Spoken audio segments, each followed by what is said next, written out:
so stressed out by this. Okay, everybody, just be patient. We love technology, don't we? But first, we're going to just try to get everybody in place. Our MailChimp and new Gmail, they just kind of didn't work. So we're getting the emails and the links out. And cool. So people that don't know, John and I are both doing this from Austin. We're on other parts of the different parts of town. It's super rainy and icky and Hook 'em horns. cold. I can't actually do that. Isn't it the same as rock, like the rock thing? No, I think you have a little thing sticking out. Oh, you make a bump? I never knew little that. nose sticking out. I'm the native Austinite, and I didn't know that. I didn't go to UT, so I have no right to do it. So anyway, let's get you on. said it took you 3 years to write this. How long did you think about it? What was your like process in avoiding it and saying no, I don't want to devote all that time and effort? And how long did you think about it? How many people bugged you about doing it? How did you resist their constant nagging? Well, I was pretty sure that I was a good writer because I had been taking college classes, and a couple of them were creative writing classes where I wrote short stories, and my professors would say you're a good writer. Mm-hmm. Plus just writing songs and poetry and being pretty well read. And even in school, like when it wasn't English, writing essays that, turning in essays, I'd always get an A. And a lot of that's just, being a good writer and kind of sounding like you know what you're talking about. You were taking college classes recently? Yeah, I started in the 90s. It's kind of just something I go to when life feels a little like you're spinning your wheels and not getting Mm-hmm. anywhere. Yeah. I like to take college classes because I feel like then something happens, like you move forward. Right. It's like you get a result from your work. And sometimes when you make a record, or I don't know, sometimes in creative stuff, you always love the process, but you don't always get a result. And I'm like the queen of putting bands together that they never like catch on, even though they're good bands. So sometimes just out of frustration, but I like learning too. So I'm actually 3 college classes away from getting my first degree. So once I get this all done. So I started thinking I wanted to write a book, and I thought I'd write a collection of short stories, and I thought I'd write a novel. And then I started thinking about a memoir, and I decided that was the smart thing to do, because if your first book is short stories or a novel, you're kind of competing against else. Right. Every other literary genius putting out a book. But if I write a memoir, it's only I can do that. If it's my story, only I can do it. So I thought that's a good place to start, and then kind of get the word out that I am good at it. I'm a good writer, and hopefully open the door. I'd really like to write a lot more books. And I really love doing the soundtrack and intersecting storytelling through music and storytelling through prose, and combining them. That's interesting to me. Like the idea of writing and then writing music to go with it, that intrigues me a lot. So it's not too like on point, like you have a subject and you have to just go for that subject. It doesn't, because sometimes that can be, kind of daunting when you go like, I have to write a song about this, I have to write a song about a virus. It's like, oh God. Well, I was lucky with my book because I had 42 chapters, and they didn't all warrant a song.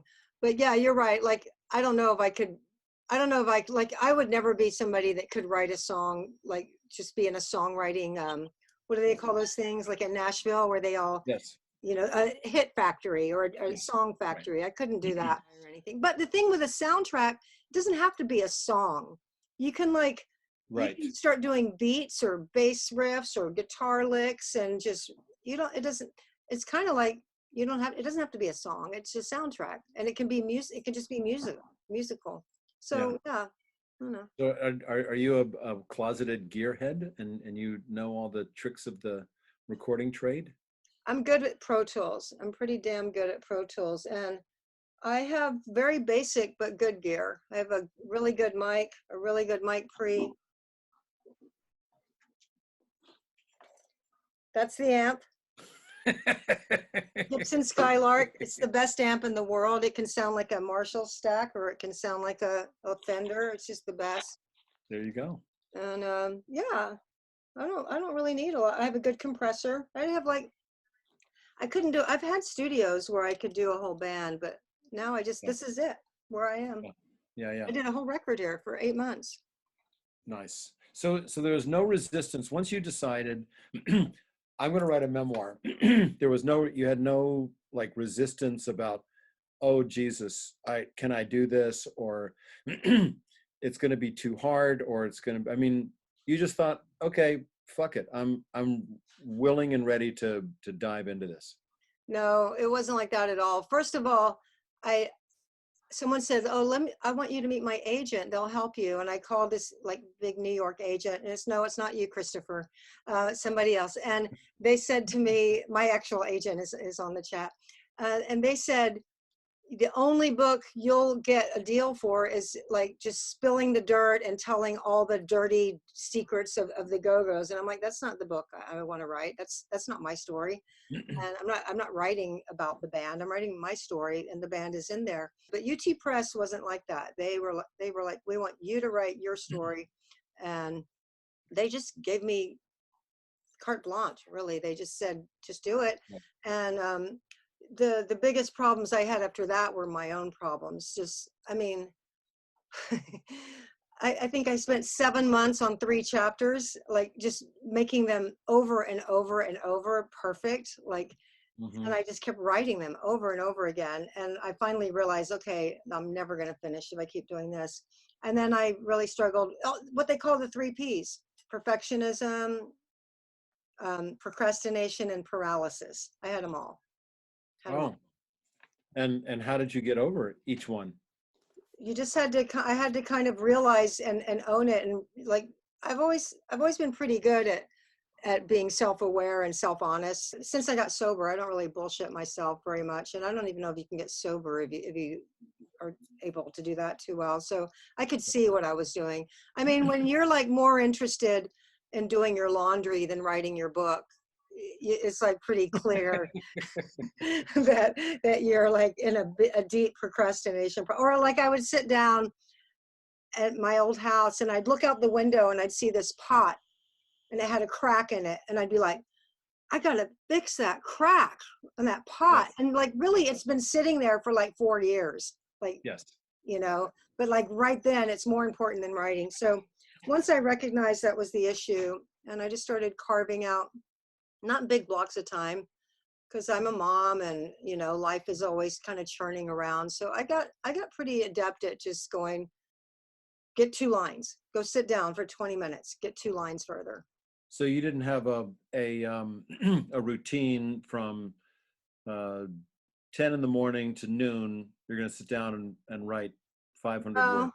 No, and I read a lot of, there's no shortage of things about how writers write, and I read that stuff too. And I saw, you got to do this, you've got to carve out your space. And the only thing I did was I did create a space, and I figured out where in my old house where I like to be the most, which was the kitchen. I liked being in the kitchen. So right. I got rid of a little breakfast table I had, and then I put a desk there. And that's where, because the kitchen is like, there's the coffee, you know, that's just like, there's the door outside. And it's just kind of, that's where I felt good. So the one thing I did, the advice I took was to find a place that felt like where I wanted to be. Right. But then you don't have to walk through the house to get the coffee, to find something else to, so, because I have a thing like working on songs. If I go out in the yard and do something that is sort of mindless, sort of physical labor, then there's lots of other, there's lots of mental freedom. So do you have any of those kind of things where you're definitely procrastinating, but you're kind of doing something physical so that your mind can start, you know, subconsciously or unconsciously working through stuff? I've done that with songs a lot, but with the book, it needed more. I had to learn how to just spew out pages and have them. That was really hard because to just write stuff that wasn't good. I don't really like to do anything unless I can do it good. I'm notorious for just like, you know, okay, I'm not good at that. I'm not doing that. Right. So it was it was really, I had to learn how to just write a bunch of shit down and just like and not have it be good at all, and learn how to have something to shape.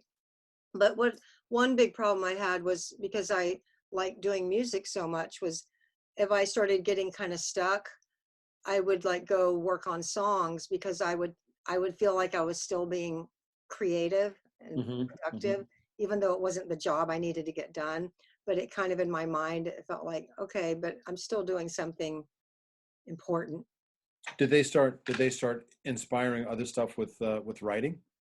No, no, they just kind of, I had to stop doing that. By the time I got into a process that worked, I I was dying to get back to music. I think I don't think I worked on music hardly. I would show up for gigs with my band, but I wasn't really writing music for probably the last 2 years. And I also took 8 months off because my dad was dying, and I wanted to take that journey with him and be have a relationship with him. And Well, that's good. I mean, that's something you'll never, if you lost that time, you would never get that back. somebody's not muted. We can hear you. Uh, Hey, Sal. Hey, Sal, tone it down out there. Yikes. Um, so I heard you say, maybe it was just when on your release party, which was really fun, your virtual release party with cupcakes and sparklers, etc., that you made playlists to inspire each, time period. So yeah, how much like research did you have to do? Did you have to like look up yeah, 1974 and like what were the hit songs? And oh yeah, I yeah, remember that one. And yeah. I had to do that, and but it a lot of it would be like just the PAP. So then I'd have to remember. Oh yeah, there was FM stations. So then you could right, look up. So there was ways to find like so much stuff, and then I would look up movies from that year and remember what songs were in the movies. So I right. that was another way I procrastinated, was to do like like days and days of research, because then I really felt like I was, and it actually did serve a purpose and a really helpful purpose. But that I like researching. I mean, the internet is one of the best and worst thing that could happen to me, because I can I can literally go down a hole for hours and hours and hours. They Like, they how did call it the Christianity rabbit get hole. introduced to Russia? And all of a sudden, like for hours. And so, yeah, I did that. I found, I'd look up the R&B hits, the top 40, the FM stuff, what was on, and I'd look through my records and my cassettes, and what else? Pretty much internet, just finding it on the internet. Yeah, and it really Yeah, helped. And yeah. like if I wasn't sure of something, I could just remember the song. Like, and I would remember things that I was doing hearing that song, and it helped Really? put a chronological it put a chronolog chronology in into everything. Okay, so I noticed in the book, which I love about it, is that there's a kind of a balance between, you know, moments where you're just writing and you're obviously really into the words, you're obviously into the descriptive part of it, and painting a picture, and then you have chronological events, but you are also like moving things forward. So how did you balance between, ooh, I'm just having a good time painting this picture, between, oh shit, I've got to, you know, get to the story here. Did someone help you with that? Was Yeah, that just an editor really helped me. I For a little while I started calling it a memoir, because if I remembered it, I wrote about it, and I wrote pages. And the first, um, my publisher turned me on, because UT Press said, the editor Casey said, give me a draft. I don't want to see anything. Just give me a draft. And I was right. like, in my mind, that sounded horrible, because I'm like, I don't want to do it wrong for an Yeah. entire freaking draft. I don't want to do 500 pages of shit you don't like. Yeah, yeah. So um, Gianna turned me on to a writer named Karen Balby, and I gave her 10 chapters.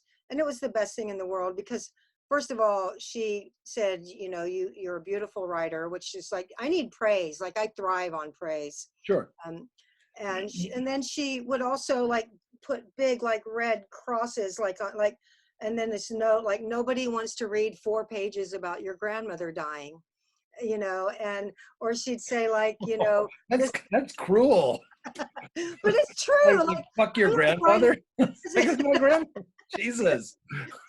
she is not expendable. No, it was funny because I had these like things that were like really memorable to me. Like one time being on the Welsh coast, it was the first time I'd been on a coastline, and it was the most bizarre, like alien coast I'd ever seen. And it was in Mm. Wales. And it was just the weird, and it's always stuck in my mind so clearly. And I wrote about this beautifully. I mean, I was like I couldn't even believe my vocabulary and what I evoked. And it was so visual, and it was so gorgeous. But I really started to learn the meaning of kill your darlings, and I had to Yeah. cut it out. It didn't move the story forward. And that's Right. what she taught me. And that's what you were just asking about. It's like, I'm a quick study. And once I realized, okay, does this move the story forward? And at the same time, you still need scenes. You still need to go into like things that happened. You know what it's like as a musician. I think as musicians, we have an advantage because we are used to style and judgment determining what notes we play. Mm-hmm. And that's what makes us the kind of musicians we are. And that's what makes, so once you're used to operating in that realm of like using your judgment and trusting your judgment and knowing that you've got pretty good taste as to what to leave in and what to take out, Mm-hmm. it wasn't that big a jump to move it to writing. So I never thought of that till I just said it. That's another weird thing, how you don't really think of something till you say it, and then you articulate it, and then you're like, oh yeah, that's what I think. Right. Right. So yeah, I think that made a huge difference, being able to start having taste and judgment about what Mm. was good and what needed to go and what needed to stay. So did you have to sit yourself down and have a talking to yourself about not being a perfectionist? No, I got wise to that pretty quickly. Once I spent 3 months writing 3 chapters, or 6 months writing 3 chapters, I was Yeah. like, I gotta let that go. And also, I tried it a few times and it worked. I mean, if something works, I tried it a few times where I just spewed a bunch of pages out, and then Yeah. the next day I would like massage them and revise them, and it would be good. And once it works, you're like, oh, okay, yeah, I'll do it like this now. Well, I was going to ask you, were you surprised? Did you have any idea that I met Charlotte at an X show? Did you know that until you No, read the book? no idea. And That did was you a did you like the way I described X? That was pretty good. I was proud of that. You did good. Yeah. Yes, I enjoyed that. I mean, who doesn't like to, read something flattering about themselves, especially when you feel as though you were, at a certain peak. Um, yeah, it was nice. I had no idea. Charlotte never told me, and we never talked about it. So Yeah, I don't think we really yeah, even talked much in all these years till you moved to Austin. yeah, it's true. Now Just look at us. yeah, now look at us, just a couple of Austinites wearing glasses and shooting the shit on the internet. After you're into it a bit, what were the harder moments to really, like you're saying, spill your guts? Um, it was hard writing about some of the things that happened when I was younger, and Yeah, kind of coming to terms with that I was not protected. And right. I was a mom of a young teenager while I was writing it, so I was acutely aware of thinking of, if my daughter was doing the things that I was doing, what I would be, how I would be freaking out. And Yeah. it was a weird thing to see my 13 and my 14 and look at my daughters and see how different they were.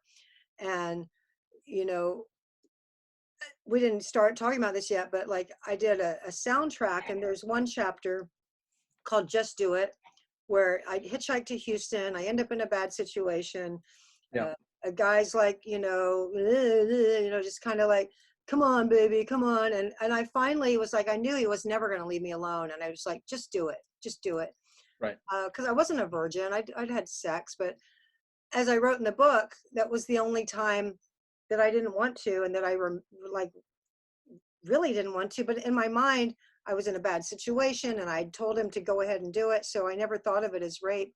But when I wrote the song to that, when I wrote this song, and I took the title. I'm going to write this song, and I just wrote, "Just do it. If I can't stop you, I can let you do it." And I started like crying, and I Oh, cried and I cried. And it went on oh, for like 3 days. It went on for oh, 3 days, like till finally my daughter was in a public service trip, and I picked her up from the airport. I'm still crying. And she's like, "You must have really missed me." And I was like, "I did, but this is why I'm crying. I've been crying for 3 days." oh. Oh man. But what interests me is that how the music uh, opened opened the box up a lot deeper than the Yeah, writing. yeah. It sounds very poppy for something that's that's pretty grim. It is. It's very dark, but very hooky as well, and very Yeah, sweet and hooky and dark.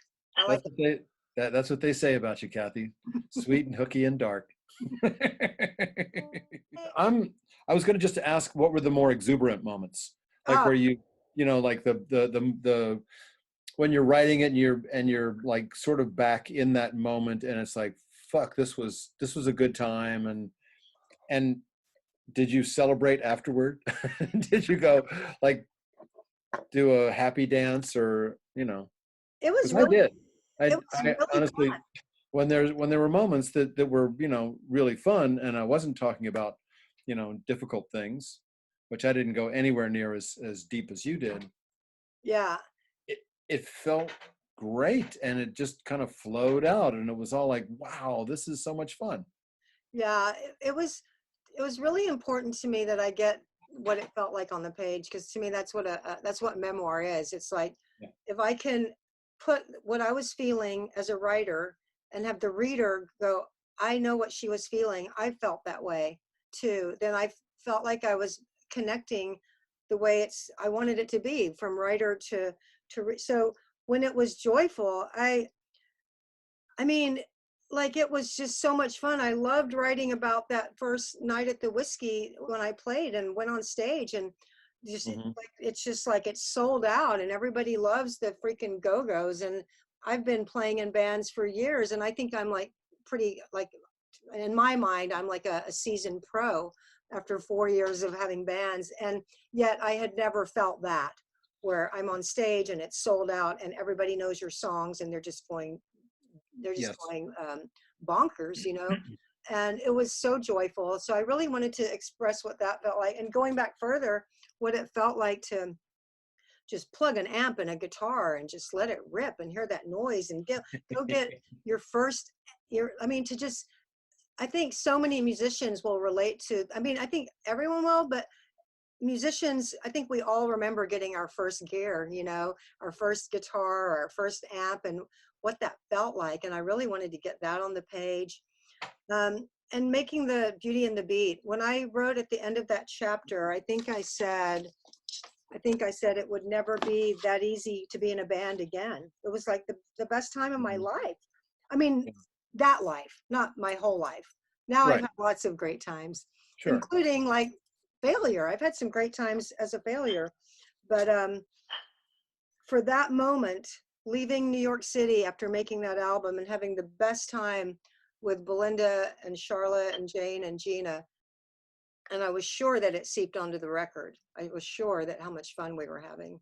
Right. Right. And I really just, I feel joyful just when I recall it now. So writing it out is a way of kind of organizing it. It's kind of like just taking something that's just, you don't think about much. And once you write it out, you probably experience this too. All of a sudden it becomes kind of real. It becomes like a real thing. Like I can pick it up and look at it. That's how it felt to write about the joyful stuff. Well, I mean, isn't that the way some people define art is organizing chaotic events into, you know, a certain, you know, verse, chorus, or chapters or whatever. Yeah. Yeah. Was there, so would you say um, would that be the or the main I made it moment? No, What would be some other, like, I I think forgot. I wrote about one of the crystal moments was at Madison Square Garden. We're the headliners. The lighting guy, completely unexpected. It wasn't part of the show. We didn't even have a show. Um, but he like brought up the house lights, and it was just mind numbing, mind blowing and numbing, and just like, except it wasn't numb. It was just mind blowing to see, like from the floor to the rafters, there wasn't anybody sitting down. Every single person was dancing, and you're up there on stage playing, and it's just like, how the fuck did this happen? And it's so great. And it was like, I mean, I almost fell to my knees. I was just like looking around because it was all around us, and it's just, I'm just so grateful that he raised the lights. That was the only time that happened, and I got to see all around me 25,000 people going crazy while we played, and that was a quite a moment. Well, you're very lucky at that point to be able to take it in, Yeah, to I think. actually look around and be a little bit objective and self-aware to say, oh, this is really happening. Yeah. Yeah, I think that another thing I wrote. I don't mean to keep quoting myself, but another thing I wrote was that I'm glad that I never took any of it for granted. It was so much what I dreamed and wanted. I felt like the only thing I really took for granted was the people around me, and Mhm. being such an emotionally stunted person and not very mature and not very emotionally. Uh, I mean, my whole way I had survived my whole life was to make sure everything is okay. Everything's okay. Nothing is not okay. So Right. like nothing could pierce that for me. Nothing. It's like if somebody was sad, oh no, they're not sad, they're fine. Somebody's strung out, oh no, they're not strung out, they're fine. You know, everybody's tired and miserable. No, no, I'm gonna make it fun right now. We're gonna laugh. So Yeah. that was how I had to be, and that's just the way I was. And it took me being an adult to not only be vulnerable myself, but to open up to recognize other people's. Because I think if you're closed down, you're not going to recognize it in someone else at all. Right. Right. So, last question is, what do you think? What hurdles or what are you looking forward to? What are the hurdles of longevity? Because I think, after you've written a couple hundred songs, or been in a band for 30, 40 years, then it's like, oh, I can't do that because I already did that, and I can't use those changes because I already did that, and I can't, so what is it that keeps you fresh, and what's, apart from writing your great American novel and short stories, which I think you got a pretty good setup right here, from the like the juicy parts, not Well, not just the scandalous stuff. I want to write a few more nonfiction books too, and I do want to eventually. I love Augustine Burroughs and Mary Carr and people that have mined their life for more than one memoir. So I will want to do that. I don't want to do it the next book, but I'll return to those stories. But it's a good question. I think, things are just different when you get to be 60. I'm very aware that, you know, on I don't want to use the curve too much because we're seeing a lot about the curve. Um, I do not want to flatten my curve at all. Let's put it like that way. I I feel like I'm on the other side of the arc of life, and at best I have 35 years at best, and any number of things could happen to make that shorter. So I have a feeling of urgency, not like doom and like, oh God, something bad's going to happen, but like just an awareness that there isn't there might not be time to read all the books I want to read and write all the songs I want to write, and Mhm. there's just not time. And I think that I have to be a little pickier. I think we all learn that we have to be a little bit selective and maybe not as lazy. I mean, I'm not. I'm I think I'm lazy by nature, so actually going against my nature. I think I'm just kind of lazy by nature. But now I don't. I mean, I'm up and I'm going and I'm trying to get things done. Right. I have a sense of urgency. Well, let's take some questions. That sounds good. Say hello to Clem Burke, our good friend. Clem, do you want to say hi? Well, that's not Clem. Oh, I can hear you. Hey, hi guys. How you Hey, Hi. doing? Clem. Hi, man. It's crazy time, huh? Yeah, Yes, I'm it is. asking you if you want to be on video. You can either say yes or no. I didn't do my hair and makeup today, Okay. but I'm just listening to you guys break it all down, and a lot of diversion is needed this time. Things are absolutely insane, insane. I can't believe what's going on, but Yeah. So what didn't we talk about, Clem, that we should have? oh, I don't know. I don't know. Kathy hanging out with Johnny Thunders, maybe when I was playing with Johnny at the Ritz in New York, and I think that was when the beginning of Kathy deciding that she didn't want to be like Johnny Thunders. So but we had a great gig, and Kathy and I were in New York together and hanging out with Johnny and playing, like I said, at the Ritz, and that was fun. What did you think about that, Kathy? About, remember hanging out at the rehearsal with Johnny the first? He had that sticker on saying, "My brain is like cottage cheese." I think he had a sticker on his guitar saying something like that. You Well, remember anything about that? it's like what I really remember more than anything was just like I was so beaten down and like nothing seemed to be working. But when I saw you guys rehearsing, it's like I was like, I just want to be in a band. I need to start another band. It inspired me to rock and roll, which is like the best. You're seeing a great band when you're beaten down and about, as far low as you can get, and then all of a sudden you want to do it again. You want to start over. Yeah, Johnny was a waste of talent. I mean, he was pretty prolific, though. You know, he left a lot of things behind. That Hurt Me album, I don't know if you probably heard that when it's just the acoustic stuff. He's doing everything from Eva Destruction to Rolling Stones covers, and really great record. If people haven't heard that one, it's called Hurt Me. I don't know. The best news about all this insanity, I think, is probably that the Motley Crue tour will be canceled, which is great. I love you, Clem. All Just right, that, guys. I love you a little more. Everyone stay safe, you guys. Okay. Well, hopefully you can all start rocking sooner than later. So see you later. Yeah, send my best to Chris and Debbie, Yeah, okay? I will. We're all kind of just hunkered down. Yeah, no Okay. shit. All See you right. later. Be safe.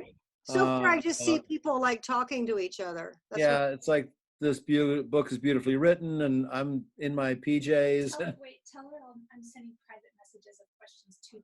Okay, Chris is going to send private messages to you okay. in the form of a question. So it's a little Okay. bit like Jeopardy. Where's my private? Let me see. Did you just say where your privates? What? Hey, now. Cut that out. Yeah, people didn't know what they were getting into here. Yeah. Wait till the fun really starts. So I have a question while you're looking through it. So you were saying that organizing things made it seem more real. Did saying like the early the stuff about your early days, then doing all of this together, does it seem to validate what you did? Like, well, it is real. It all happened, but now it's in black and white. Yeah, I feel like it's a documentation, and again, not to be like gloom and doom, but there were times when I was writing this where I felt like if something were to happen, I've done this. Like it's like it feels like something that it's a record, and that felt good in a way. It just felt kind of good to have something that documented my story, and it's just a weird thing. It's like it just makes you feel like purposeful, I guess. No, I totally get it. I mean, doing the two punk rock books that we did, it's like, okay, now you can't just say this didn't happen. You can't say that, you can't push it aside. Yeah. You can't say that it's less than, because it's real. Anyway, questions? Is there going to be a third book? Oh, hell no. No, you're done. I mean, at this point, Tom and I both sort of aged out of, being Well, being into like then an LA, because then it's like late 80s into the 90s, then it's, Yeah, yeah, yeah, we weren't part of any of those scenes. And yeah, I was kind of pushing it going into up to, 87 because we were out and about, yeah, we were out touring and stuff like that. yeah. I get it. Yeah. Well, and you're thinking of writing a memoir, right? Yeah, I'm gonna probably do that. I don't know when and where, but I don't know. I've stumbled upon this idea that if you have a place and a person to do things with, then you're motivated to do it. If there's no place and there's no people, like we just did some X recording, and the reason that we did it is because we have a studio, we have a producer, we have a record company, and Exene and I aren't just going to start writing songs for the hell of it. If you have a place to put it, then you're going to be motivated to do it. And if Yeah, you don't, then it's like, well, no, I'll just do other stuff. I'll use yeah, my creativity elsewhere. yeah. Someone gives you an opportunity. Someone says, I want you to write a second book. I want you to, and I'll give you this amount of money or whatever. And it's like, oh, those are good reasons to channel my creativity that way. Well, one of the reasons I was taking classes was I didn't think that I had the discipline to write a book without having a book deal. So Yeah. I thought, well, I'm not going to write a book and then shop it around. I just don't think I'm going to do that. But I thought if I get an MFA program where your job is to write a book and you have a deadline and you have an assignment, then I knew I would do it. So Yes. Yeah. anyway, I luckily I got signed with Tux wants to say hi. Who's that? This is Tux. Hi, Tux. He's Is it very smelly. because he's always wearing a tuxedo? That was his rescue name, and we tried to think of a new one, but he is very glamorous. You didn't want to call him Fucks and just be a punk rocker? That's good. I'm glad you did. Hi, Tux. Okay, Michael Lazaret is asking you, John, was there an overall message that you got from Kathy's story, like a moral to the story?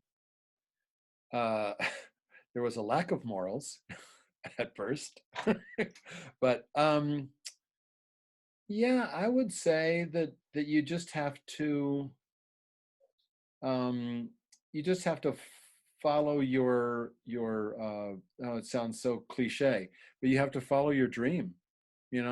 You have to dream big and say, this is my job, this is what I'm on earth for, this is why I'm here. And I think that kind of like Charlotte's chapter in the last book we did, is that she went through all this shit with substance abuse, but the two of you are the same in that you both kept focused on, I am a songwriter, I am a musician, this is what I do. And even though I'm putting all that at risk by being, distracted, you still honored that, that And you could, oh, go ahead. the survivor part of you was much greater than the destructive part. Michelle just said that I feel the moral is no apologies. Everything leads you to where you are and who you are supposed to be, how you react. I think that's really strong. I think that's good. Yeah. Okay, Although I think, in the bravery of doing of writing what you did, it's not apologizing for it, but it's recognizing it. And in that way, if people were, hurt or ignored or something like that, then there's an apology that is that's given. It's like, yeah. I'm sorry, I was unaware, and it's only in retrospect that you can be a little more fully aware. I grieved so much about, the way I wish I could have been young and been me the way I am now and been in that band and what we could have accomplished. If I was, I mean, by the end of the Go-Go's, I was operating from a place of desperation and fear, pretty much. Mm-hmm. And it's like, that's not fun. That's not like your ideal bandmate. I was still fun and funny and a clown and a goofball, but that was my driving motivation, was to not lose the way that I was going to take care of myself, the thing that gave me security, the thing that gave me an identity, the thing that let me take care of myself. I could pay the fucking bills. Right. This is from Abby Ellen. She wants to know if my daughter Audrey has read it, and Audrey has leafed through it. She has like gone through it and read parts. She's super proud. I think she knows it's not going anywhere, and she'll dive in on different parts but she knows it's got some nitty gritty, and I think she's happy that this happened before I was a mom. Because I go, there's probably moms out there still carrying on this way, you know, that we don't even know about. So good question, Abby. There's a question about, did Kathy journal? Did And how you? much came from memory versus research? How much came from memory, and or how much came from journals, or how much came from research? It was everything. I did have a lot of journals. I also, you know, I had I think like everybody in the 80s, I had those Filofax notebooks with that. Right. Mine were like little scrapbooks. Like I put all my backstage passes, all my, like if I went to a concert, I stuck it on the page of the day that I was at the concert. I would write little notes, So I have all that stuff.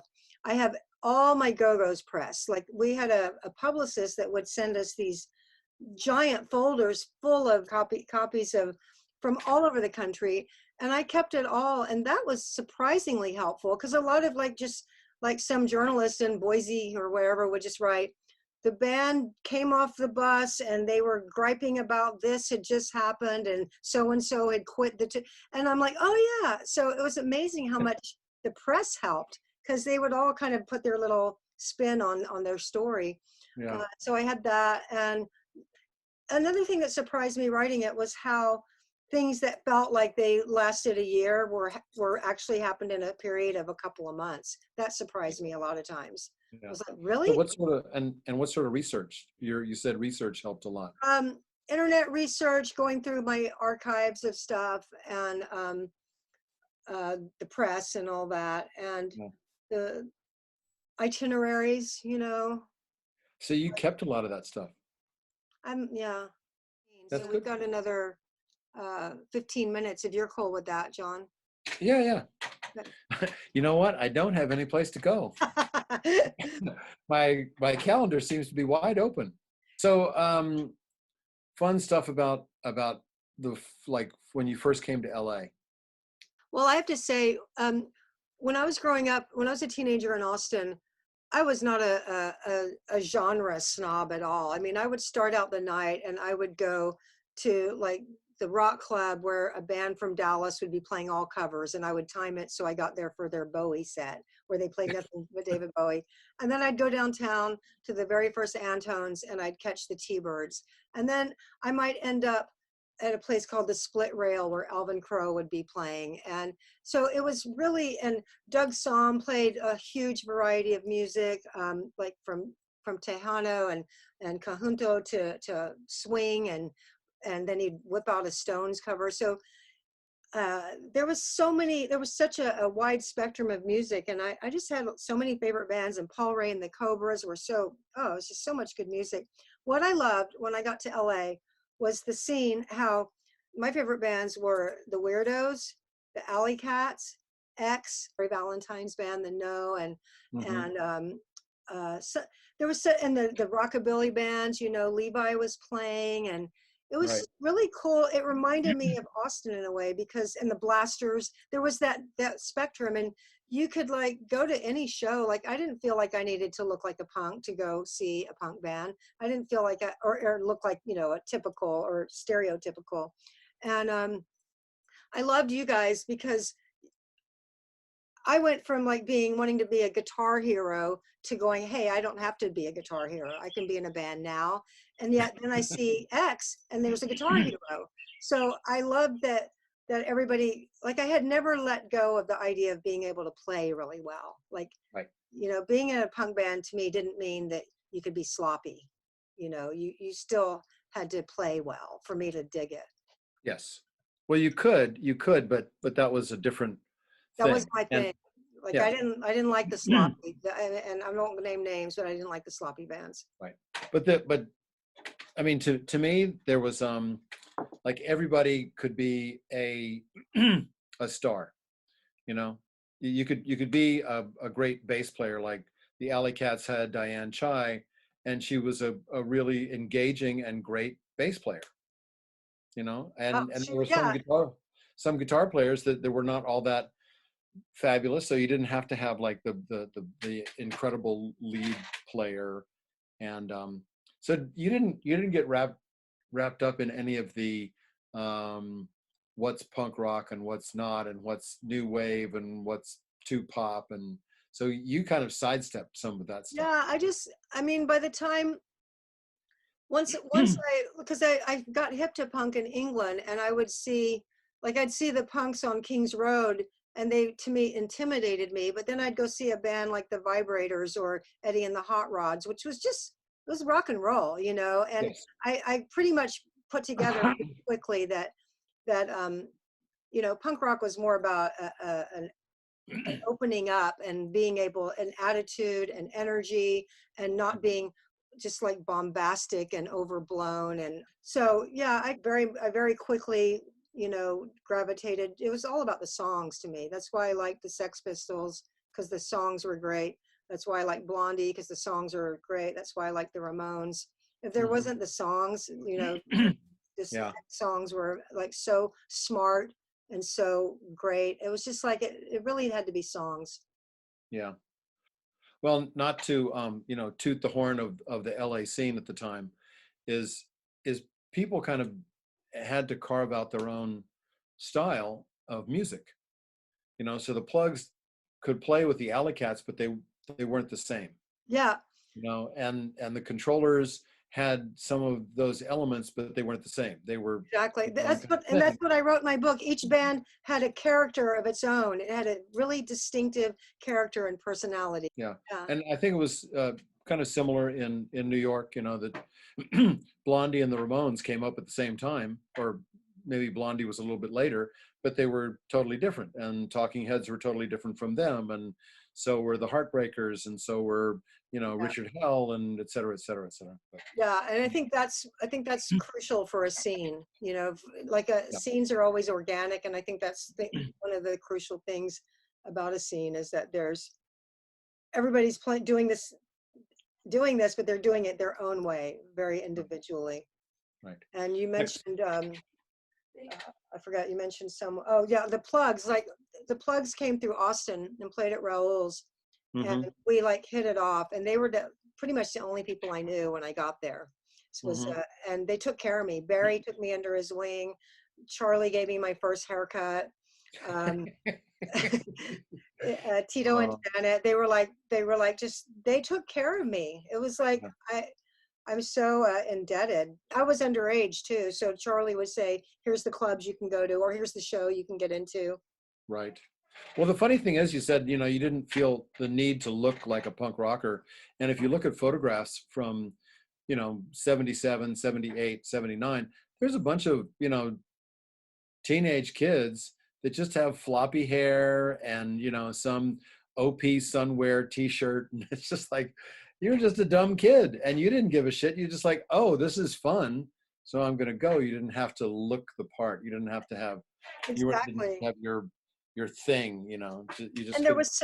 there was so many nice people because I wasn't like in the scene of all the real hipsters, but people that were so nice and so friendly and became I mean, people like Brendan and Claude Bessie and his Philomena was his wife, I think. They were Yeah, so nice and they like befriended me even though I wasn't like some cool chick in the hottest band. And that right. kind of put out a really good message about the overall scene, I thought too.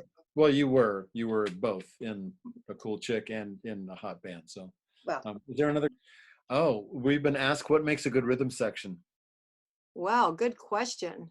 Having a You and great I should know, right? having a great fucking drummer is Yeah. what makes a good rhythm section. As Yeah. a I mean, bass player, you just got to kind of keep up and yeah, just pay attention. the drummers, it's like, you know, I've always said a band is only as good as their drummer. I mean, they are the most Totally agree. I think, appreciate, unless you're like a Clem Burke, you know, where it's like everyone notices.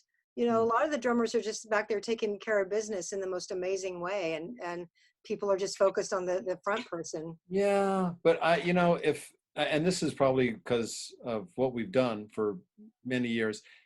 If I can't watch the drummer and be into it, if I don't love watching the drummer, I Yeah, probably don't love the band. yeah, I'm the same way. I have to. I watch the I mean, drummer. I could watch Bill Bateman, you know, like all the time. Remember when he would play with the bones? What's that? When Oh he yeah, would play with the bones, that blew my mind. yes. On a Bo Diddley song. And but I think making, you know, making a good rhythm section is just like making a good band, which is just paying attention. If you don't listen and you're not yeah, you're not tuned in, if you don't have your ears open wide, then it doesn't matter. You can Yeah, have the greatest players and yeah, and not like really serving the song, you know, like really making the right. song king and serving the song, and not like taking every opportunity to show your chops, you know. Oh no, That's God not no. gonna that's not gonna help the song. So, Kathy, who would you love to collaborate with? Who would you like to? We don't have to go to love right away. You can just like. oh, I don't know. Bono? For money, yeah, I wouldn't mind collaborating with some people that like sell tons of records. That'd be awesome. Like Pink. I'd write a song with Pink, or or oh, it'd be so cool to like write a song, like have some cool like rapper or hip hop guy like take one of your songs and do stuff with it. That'd be awesome. I don't know. It'd be more about like making some money, I think. Yeah. Well, now that you've written a book, you're pretty much set because the money's just going to come rolling in Oh from yeah, writers, I think are, totally. yeah, yeah. Just I all you got to kind do of is just think go to I the mailbox like twice a week and just get a gigantic check.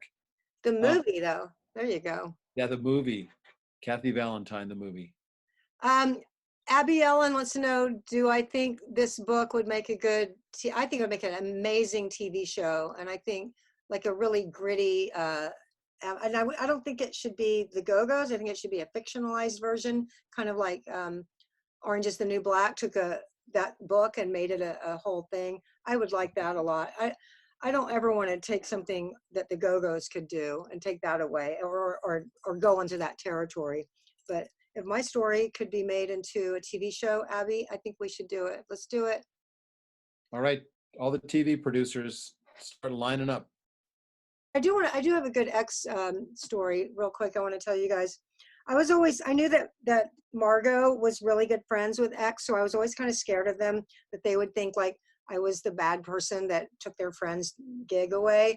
So I was always kind of scared of him. And in 1990, we did this big reunion show and it was my first time to get to do it sober. And afterwards, Exene ended up in my room, in my hotel room, partying with me and a couple people. And she like sat down next to me and she goes, "I really love your song, Can't Stop the World." And I was just like, it was just like this thing Oh, like, oh, ah, like they don't hate me. She doesn't hate me. It was so oh. funny. I don't know. It's just so weird how you have something in your mind, like somebody, and it's not there. It's just in your mind. Yeah. Oh, I know what I was going to do real quick. I want to show y'all some pictures. This is my, it's a CD, but the audiobook is available all digital. And it'll be, I mean, the soundtrack, I'm sorry.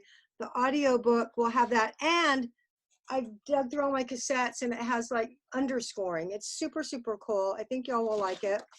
I wanted to show and tell time. This is the very first lyrics to Can't Stop the World, what I was just talking about. Isn't Oh. that odd? I really do keep everything. It's all reversed, isn't it? So that's No, kind of cool. it's the right way. So you got all my mistakes and all the lyrics that I rejected. This is what songwriting looks like. So for people that don't write songs, this is what it looks like for me anyway. A big mess. Big old mess. This is a note that I wrote to my mom. If you guys can see this, it's hilarious. Can you read that? No, it's all kind of blurry. Okay, it says, Mom, I am okay. Please do not wake me up in the morning. I will stay home. Me and Cindy came here tonight to get a reefer. Then we left to go to a party. Love, Kathy. That's like 14 years old, okay? So, Oh, Lordy Lord. Well, it was open. You were very open about it. there's us with a vibrator backstage. We know what to do. Oh, yeah. Woohoo. I thought y'all would have some fun seeing some of my personal photos. Here's a very, very chic me and Belinda. Oh, Lord. Are you wearing a lampshade?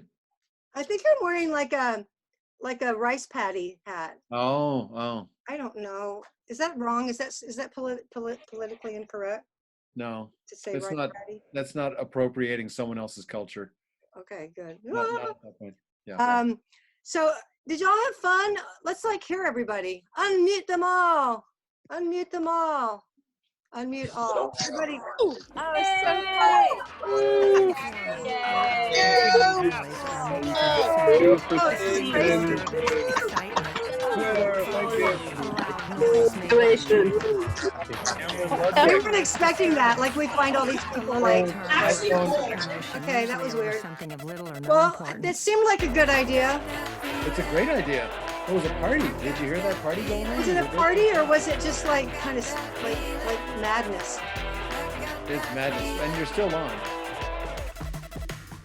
I just thought when I went unmute, it would just be the sound. I didn't think it would put everybody's face there.